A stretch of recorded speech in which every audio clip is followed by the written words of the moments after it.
doing this, just say generally, I think that composers are really isolated, and not enough people talk about the realities of how difficult things are. And the thing that we didn't even touch on is like social media. And I really think that social media actually makes pretty much everything that we've discussed worse, because you go on social media and you'll see that someone else, I don't know, just got a job or just finished something, and it's amazing. And that kind of idea of, if they're amazing, I can't be amazing, or if they're doing wonderful work, then that means my work is so Segun, I've always been interested about this. I mean, one rational response would be to sort of shut down your social media and sort of not take part. Is that something that you can't do because you need it for all sorts of other reasons to do with how your career develops, or is that an option that you could exercise if you chose to? I think in this day and age, unless you're John Williams, you actually have to be on social media in some way, shape or form. So I think it's more about developing positive outlooks and ways to cope with it, and ways to manage it. Because you can't ignore it. You really do need to be there. No, you understand that. In this day and age, and you're always going to see something where someone is being successful. And I think if you can develop a way of being pleased for them and not viewing it as a competition and as a means for feeling like, oh, they're a success, so then I'm like awful and terrible, then that's really going to help. So think about how you respond to how other people see you, when we know that social media is often very much a distorting lens, isn't it? And you get all sorts of highly unrepresentative or manipulative or all kinds of perceptions of you, which you have to be careful not to allow them to skew your sense of self, don't you? Yeah. And you need to know that they're there, maybe, or maybe you don't. But I mean, if you do know that they're there, you've got to kind of work with that and have appropriate filters, haven't you? Yeah, I mean, it's interesting what you say, Segun. I feel totally the same way about social media. I mean, some days I'm just reluctant to even switch on my Twitter, to open it up.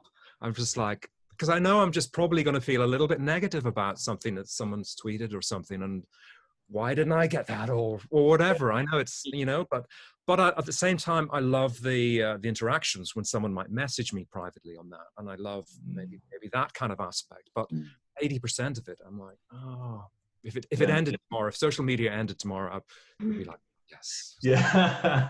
It's a very live debate, isn't it? Social media, the possibilities. And I pick up on Roger's point as well about actually quite a lot of what is presented on social media can be misrepresented or tweaked or manipulated, or give a false impression, and that can be quite unhealthy as well. Sometimes some of those people that putting things out consistently and looking like everything's great could actually be crumbling behind that facade.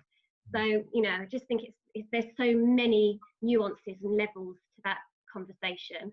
There is a bit of a war on truth at the moment as a world thing, isn't there? It's like, definitely. To get to the facts of pretty much anything in this current situation. If not, it is very hard, and then that creates a sense of self-doubt, because you're like, if I don't even know where the sort of lines in the sand are, how do I know how I feel about myself anymore?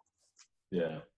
I mean, the one other thing that I think would be really good to talk about, which again is another thing that I don't think composers talk about, is the idea of rejection. I think if you put a post up about rejection, you get a lot of people talking about, oh, it doesn't, I don't care about it. I write some music, I send it over, and then I don't care about it, and it doesn't bother me. I just don't think that's true. I think people are just lying, constantly, because I think, as composers, we face a lot of rejection. And what I found most interesting in the last few years of my career is I think I'm facing more rejection now, but in different ways than I had expected, because I might look at Sheridan and say, well, Sheridan's done a lot of amazing work, which I have watched. You don't face any rejection. I'm sure if actually I gave you an opportunity to respond, you'd probably say, no, I do still face rejection. And that idea that actually the further up you go in your career, whatever that means, you don't face rejection, I don't think that's true at all. And it might be because you, I don't know, send something to someone that they don't like it, but it might also be you're going up for more jobs and therefore you're being rejected more. So I think anything and everything around rejection could be another interesting topic.